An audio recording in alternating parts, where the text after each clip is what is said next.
A quick lesson on tragedy and how to read a tragedy. You hear that word tragedy a lot in the news today, bus crashes and such. It generally means a violent and terrible event, often surprising because of its unpredictability. And when we use it in reference to classical literature, it actually means something a little bit different. The joke is that you can tell a classical comedy from a classical tragedy because in a comedy, everyone ends up married, and in a tragedy, everyone ends up dead. And while that's true a good portion of the time, the real question is why. And the answer lies in the fact that in a classical plot, the structure is very simple. The beginning of the story, something is wrong with the world. Something is out of order. Over the course of the story, the characters struggle to achieve their desires and reorder the world according to their needs. At the end of the story, a new order has been found. In a comedy, that order is founded upon love and marriage because in those things, the chaos is bound back into order.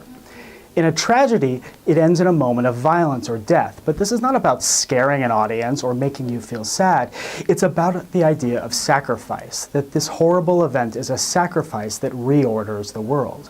So when you're reading a tragedy, one of the things to do is to look at the beginning of the play and ask the question, what is wrong with the world? And when you get to the end of the play, you can ask the question again in terms of what about this horrible event fixes the world.